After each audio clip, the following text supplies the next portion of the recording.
bohong.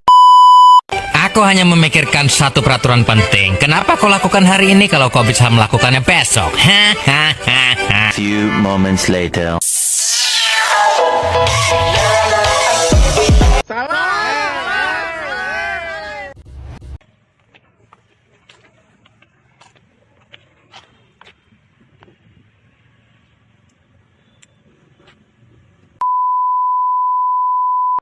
Assalamualaikum warahmatullahi wabarakatuh. Halo semuanya. Perkenalkan, nama saya Infani Adam dari kelas 3C, program studi akuntansi, Fakultas Ekonomi dan Bisnis. Selamat datang kembali dalam seri pembelajaran perbankan syariah. Di part 4 ini, kita akan membahas topik yang sangat penting, yaitu peran lembaga dan industri pendukung dalam pengembangan perbankan syariah. Topik ini sangat krusial karena pengembangan bank syariah tidak akan berjalan optimal tanpa dukungan dari lembaga-lembaga pengatur dan ekosistem industri yang kuat.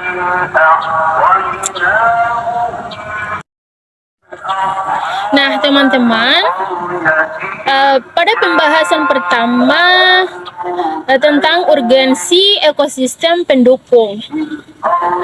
Jadi, perbankan syariah tidak dapat tumbuh sebagai industri yang sehat jika berdiri sendiri.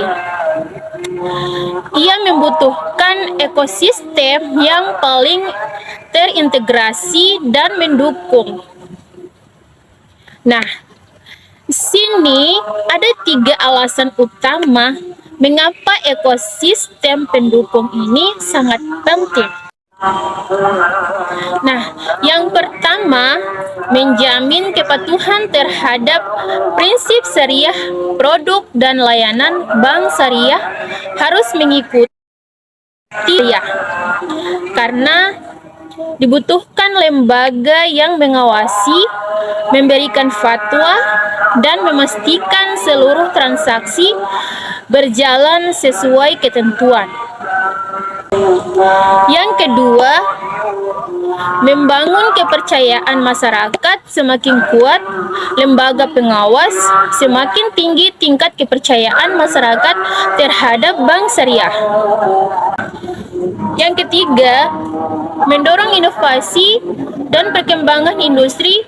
Ekosistem pendukung memberikan ruang kolaborasi untuk melahirkan produk dan layanan keuangan syariah yang lebih modern, efisien, dan kompetitif. Nah, demikian, ekosistem bukan sekedar pelengkap, melainkan fondasi yang menentukan arah perkembangan industri perbankan syariah. Teman-teman, kita masuk pada pembahasan yang kedua tentang peran lembaga utama. Nah, yang pertama itu Dewan Syariah Nasional, Majelis Ulama Indonesia, atau yang biasa disebut DSN, dan MUI. Nah, DSN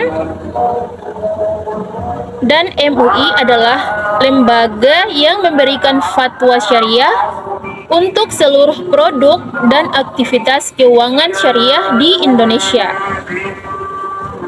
Fatwa-fatwa ini menjadi pedoman utama bagi seluruh perbankan syariah, termasuk akad-akad seperti murabahah, mudharabah, musyarakah, ijarah, dan lainnya. Peran DSN dan MUI sangat penting karena memastikan bahwa setiap inovasi dan operasional bank tetap berada dalam koridor syariah. Yang kedua, Otoritas Jasa Keuangan atau biasa disebut OJK. Nah, teman-teman, jadi OJK itu merupakan lembaga pengawas seluruh industri jasa keuangan, termasuk perbankan syariah. Tugas OJK meliputi Nah, eh, mengatur dan mengawasi kesehatan bank, mengeluarkan perizinan, menetapkan standar operasional, memastikan transparansi laporan, serta menjamin tata kelola yang baik. OJK berfungsi sebagai penjaga stabilitas dan keamanan industri sehingga aktivitas perbankan syariah berjalan secara sehat dan berkelanjutan. Yang ketiga, peran BI dalam industri syariah meliputi menyediakan instrumen moneter syariah seperti sertifikat BI syariah, menyediakan sistem pembayaran syariah seperti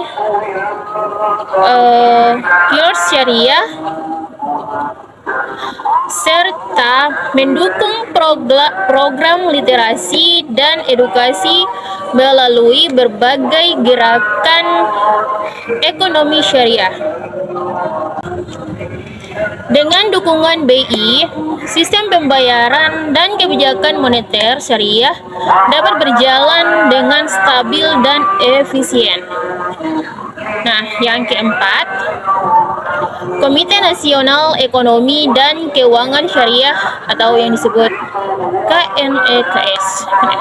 Nah, yang keempat, Komite Nasional Ekonomi dan Keuangan Syariah berfungsi sebagai lembaga koordinasi nasional yang mempercepat pengembangan ekonomi dan keuangan syariah di Indonesia. Fokus kerjanya meliputi industri halal, keuangan syariah, UMKM syariah, hingga ketahanan pangan. KNEKS menyatakan visi dan strategi antara kementerian, regulator, dan pelaku industri sehingga pembangunan ekonomi syariah berjalan lebih terarah. Kelima, Dewan Pengawas Syariah atau DPS. Setiap bank syariah wajib memiliki DPS. DPS bertugas sebagai yang pertama mengawasi operasional bank, yang kedua menilai kesesuaian produk dengan prinsip syariah, yang ketiga melakukan audit syariah, dan yang keempat memberikan rekomendasi perbaikan kepada manajemen. Jika DSN dan MUI adalah pengarah nasional, maka DPS adalah pengawas harian yang memastikan pelaksanaan prinsip syariah berjalan konsisten dalam operasional setiap bank. Nah, kita masuk pada pembahasan yang ketiga terkait dengan industri pendukung perbankan syariah. Nah, yang pertama itu adanya asuransi syariah atau biasa disebut takaful. Asuransi syariah menjadi mitra penting bank dalam mengelola risiko pembiayaan dan perlindungan aset melalui akad tabarru dan takaful.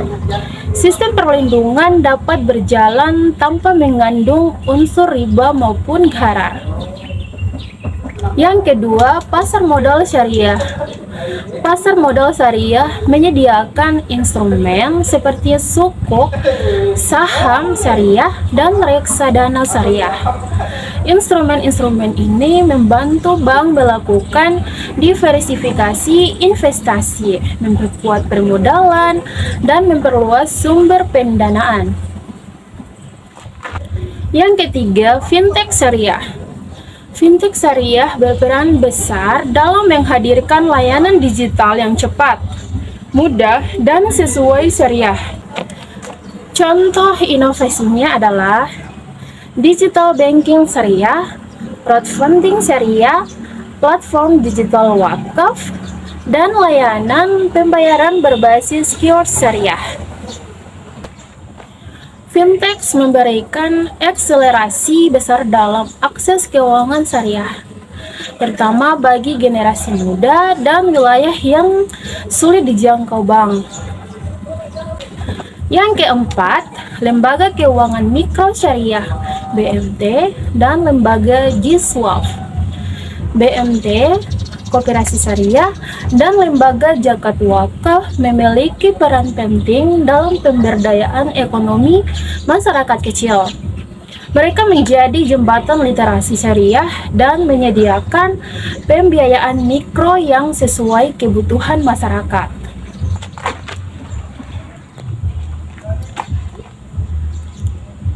Yang kelima, lembaga penjamin simpanan atau LPS Syariah. LPS Syariah menjamin simpanan nasabah bank syariah. Fasilitas ini meningkatkan rasa aman dan kepercayaan masyarakat untuk menabung di bank syariah. Kita masuk pada pembahasan yang keempat terkait dengan contoh pengembangan ekosistem. Contoh yang pertama mengenai transformasi Bank Syariah Indonesia atau BSI. Integrasi 3 bank syariah menjadi BSI tidak hanya memperkuat modal, tetapi juga mempercepat inovasi. Transformasi ini berhasil karena mendapat dukungan penuh dari OJK, BI, DSN, MUI, dan KNEKS. Hasilnya, lahirlah layanan digital seperti BSI Mobil, kios syariah, serta integrasi zakat dan wakaf secara digital. Contoh yang kedua, dukungan ekosistem di negara non-muslim. Jadi di sini Korea Selatan dan Jepang, walaupun bukan negara mayoritas muslim, turut mengembangkan layanan keuangan syariah. Nah, tujuannya untuk mendukung industri halal, pariwisata, dan ekspor. Hal ini menunjukkan bahwa ekosistem pendukung yang kuat dapat memacu inovasi syariah di berbagai negara. Kita masuk pada pembahasan yang kelima mengenai inovasi untuk memperkuat ekosistem. Yang pertama, digitalisasi akad berbasis smart contract menghadirkan akad syariah yang lebih aman, transparan, dan efisien. Yang kedua, open banking syariah. Open banking syariah mendorong kolaborasi bank syariah dengan startup, marketplace, dan ekosistem digital lainnya. Yang ketiga, Green Islamic Financing. Pembiayaan syariah yang mendukung proyek hijau dan ramah lingkungan.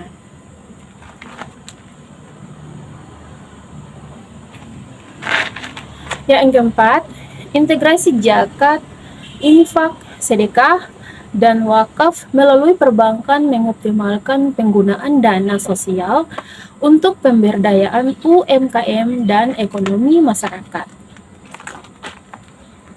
Kita masuk pada pembahasan yang keenam terkait dengan peran standarisasi dan regulasi syariah. Selain pengawasan dan fatwa, pengembangan perbankan syariah juga memerlukan standarisasi syariah. Standarisasi ini mencakup poin yang pertama terkait dengan standar akad syariah, yang kedua standar pencatatan akuntansi syariah, yang ketiga standar audit syariah, dan yang keempat standar manajemen risiko syariah.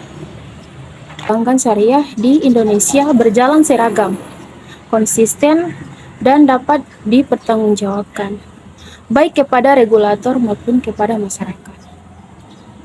Sebagai contoh, PSAK Syariah dari IAA, Ikatan Akuntan Indonesia, mengatur bagaimana akad seperti murabahah atau mudharabah dicatat secara akuntansi. Dengan adanya standar, mulai dari akuntansi hingga audit bank, Syariah dapat memberikan layanan yang lebih profesional dan transparan. Kita masuk pada pembahasan yang ketujuh mengenai peran edukasi dan literasi keuangan syariah. Nah, jadi ekosistem pendukung juga mencakup kegiatan edukasi, literasi, dan sosialisasi kepada masyarakat. Karena masih banyak masyarakat yang belum memahami perbedaan bank syariah dan bank konvensional, konsep riba dan gharar, manfaat akad bagi nasabah, serta kelebihan sistem syariah dalam jangka panjang.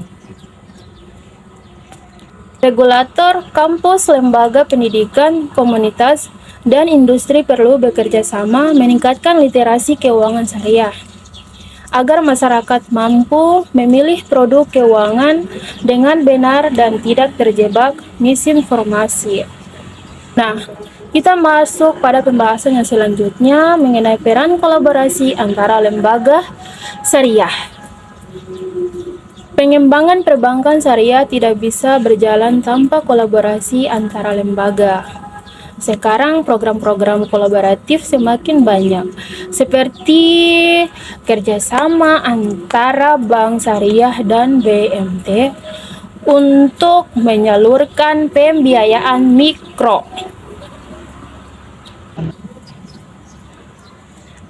Kita masuk pada pembahasan yang ketujuh mengenai peran edukasi dan literasi keuangan syariah.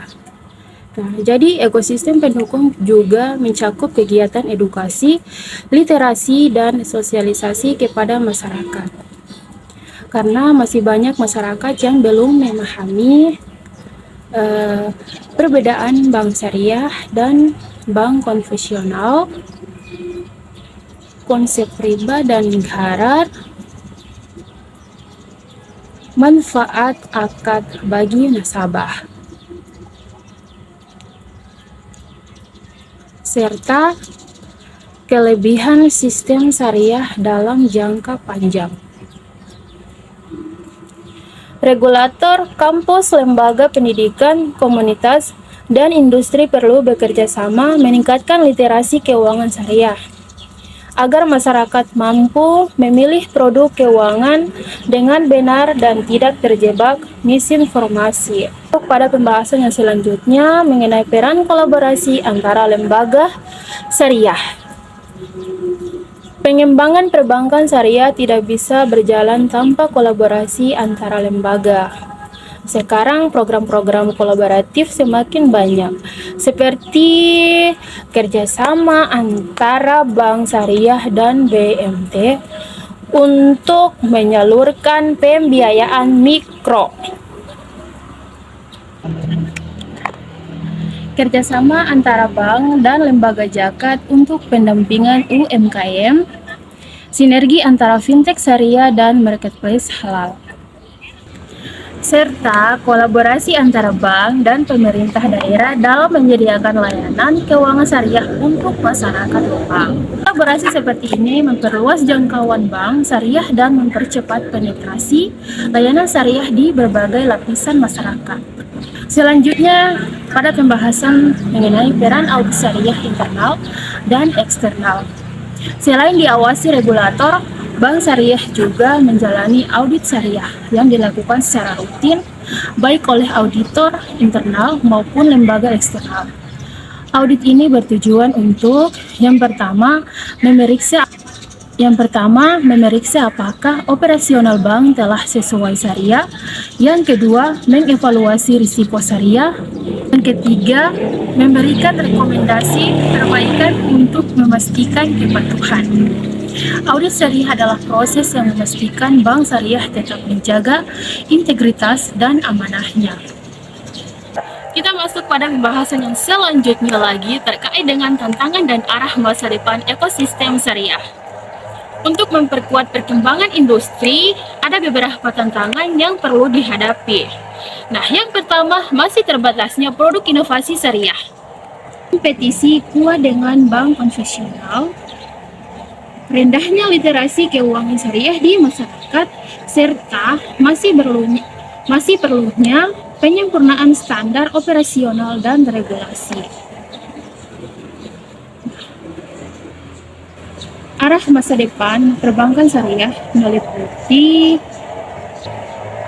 digitalisasi total layanan, penguatan ekosistem halal nasional, integrasi data syariah, dan pengembangan green finansi berbasis syariah. Jadi teman-teman, secara keseluruhan, pengembangan perbankan syariah sangat bergantung pada sinergi semua lembaga dan industri pendukung yang membentuk satu ekosistem terpadu. Ketika fatwa, pengawasan, regulasi, teknologi literasi, dan kolaborasi berjalan harmonis, maka perbankan syariah akan mampu berkembang lebih cepat, lebih inovatif, dan memberikan manfaat yang luas bagi masyarakat serta perekonomian nasional. Itu saja pembahasan terkait dengan materi yang sudah saya sampaikan. Apabila ada kata yang salah, mohon dikritik atau